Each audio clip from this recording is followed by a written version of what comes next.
Assalamualaikum warahmatullahi wabarakatuh. Alhamdulillahirrabbilalamin. Allahumma sholli ala Muhammad wa ala ali Muhammad. Baiklah saudara-saudari sekalian, sebelum kita memulai pembelajaran kita, seperti biasa terlebih dahulu mari kita berdoa. Baiklah, pada hari ini kita lanjutkan pembelajaran kita untuk mata kuliah riset operasi. Pada pertemuan sebelumnya kita sudah membahas mengenai metode grafik ya. Nah, pada metode penyelesaian program linear kita akan mempelajari 3 metode, yaitu metode grafik, metode simplex, dan metode Big M.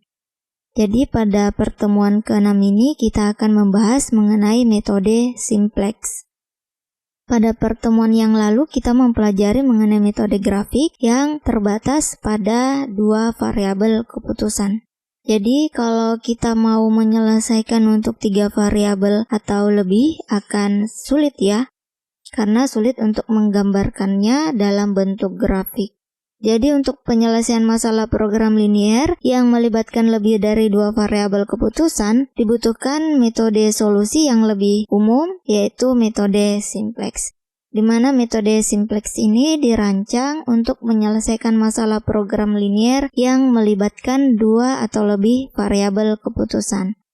Baiklah, pada pertemuan hari ini kita akan sama-sama membahas bagaimana menyelesaikan contoh kasus dengan menggunakan metode simplex. Nah, di sini kita punya contoh kasus. Sebuah perusahaan memiliki 2 macam bahan mentah 1 dan bahan mentah 2 yang masing-masing tersedia sebanyak 8 satuan dan 5 satuan. Kemudian berdasarkan data teknis, untuk 1 unit produk A memerlukan 2 satuan bahan mentah 1 dan 1 satuan bahan mentah 2. Untuk 1 unit produk B memerlukan 3 satuan bahan mentah 1 dan 2 satuan bahan mentah 2.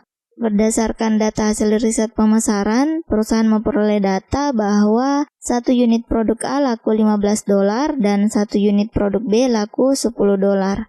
Nah, perbedaannya dengan contoh pada pertemuan yang lalu yaitu metode grafik. Untuk 1 unit produk A menggunakan satuan rupiah ya, yaitu 15.000. Nah, di sini kita gunakan satuan dolar yaitu $15.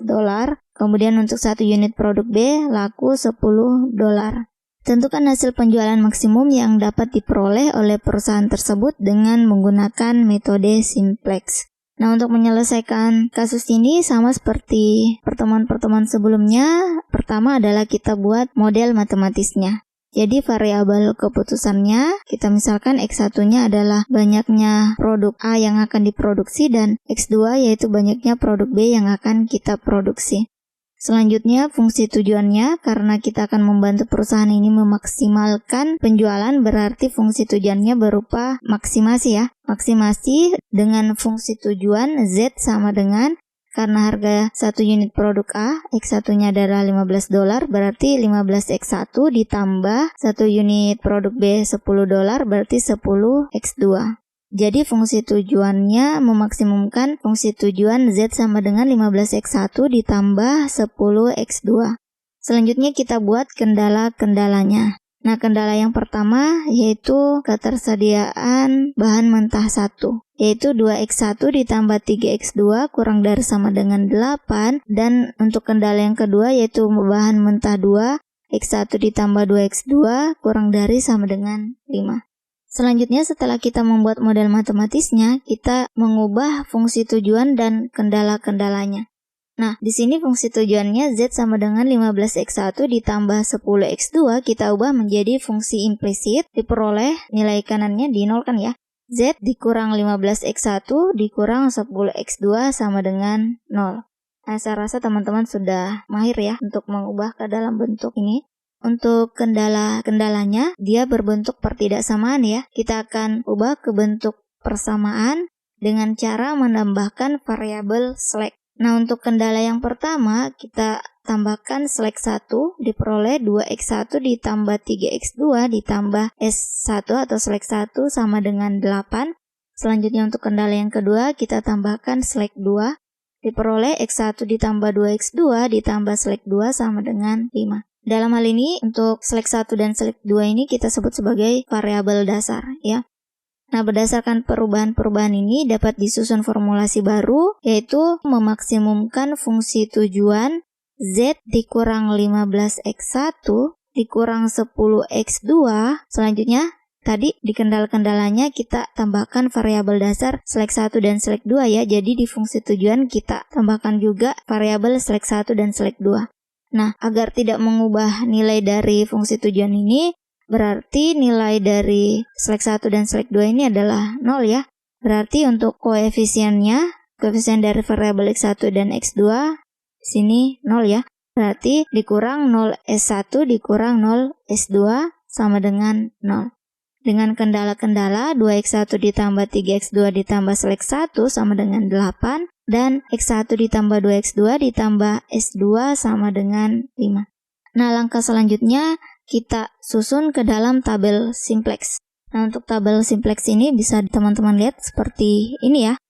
Nah, di sini kita sudah punya tabel. Nah, cara mengisi tabel ini yaitu kita lihat untuk fungsi tujuan, koefisien z-nya 1, koefisien x1-nya negatif 15, koefisien x2-nya negatif 10, koefisien s1-nya 0, koefisien S2-nya 0, dan nilai kanan di kanan sama dengan ya, sama dengan 0. Nah, selanjutnya kita lihat untuk kendala 1, untuk koefisien Z 0 ya, karena Z tidak ada.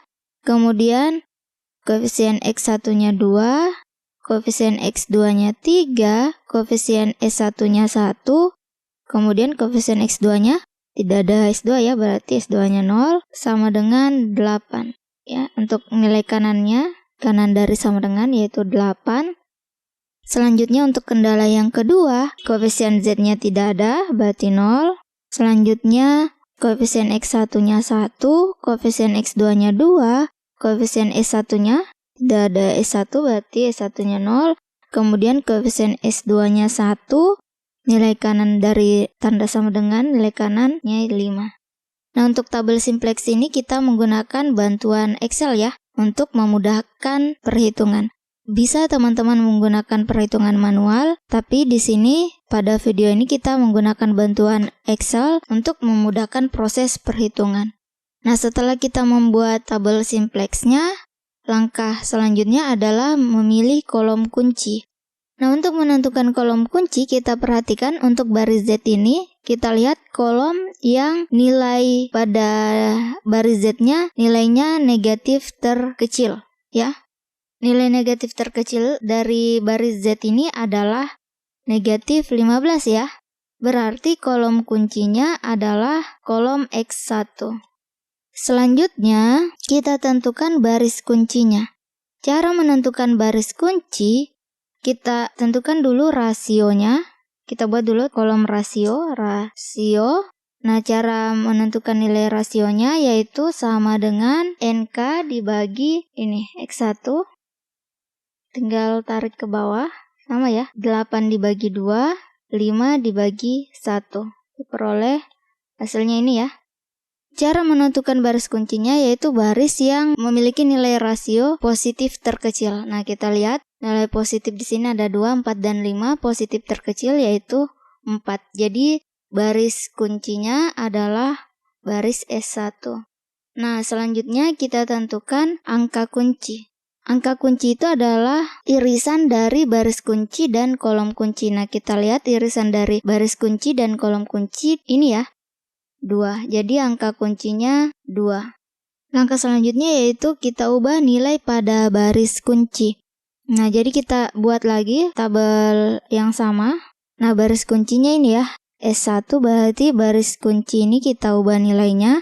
Terlebih dahulu untuk nilai S1 di sini, kita lihat angka kunci berada pada kolom X1. Jadi di sini kita ganti menjadi X1. Ya.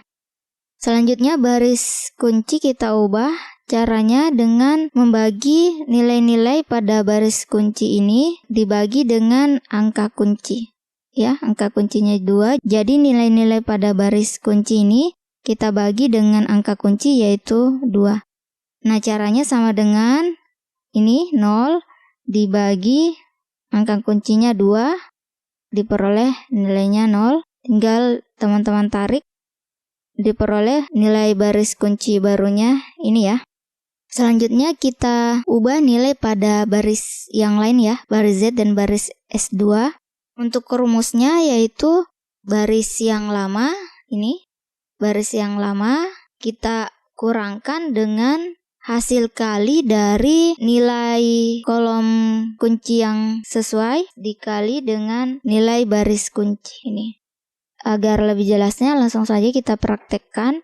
Rumusnya sama dengan kemudian nilai di baris lama ini 1 dikurang dalam kurung nilai kolom kunci yang sesuai dengan baris Z yaitu negatif 15 ya. Berarti negatif 15 dikali nilai dari baris kunci yang baru ini ya, 0 balas kurung enter.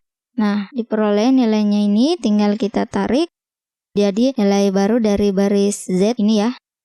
Selanjutnya untuk baris S2 sama, rumusnya sama dengan baris lama 0 dikurang dalam kurung nilai kolom kunci pada baris Z2 1 ya. 1 berarti di sini 1 dikali nilai dari baris kunci baru balas kurung enter. Nah, tinggal kita tarik, diperoleh baris baru untuk S2 yaitu ini ya. Jadi kita sudah memperoleh tabel simplex yang baru. Untuk menentukan bahwa tabel ini sudah optimum atau belum, kita perhatikan nilai pada baris Z.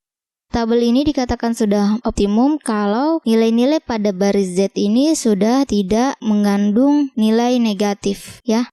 Nah, kita lihat nilai-nilai pada baris Z ini sudah tidak ada yang bernilai negatif ya. Beda dengan tabel yang di awal, di sini pada baris Z, pada tabel pertama masih terdapat nilai negatif yaitu negatif 15 dan negatif 10, sedangkan pada tabel yang baru di baris Z-nya sudah tidak mengandung nilai negatif ya. Jadi tabel ini sudah bisa kita katakan sebagai tabel optimum.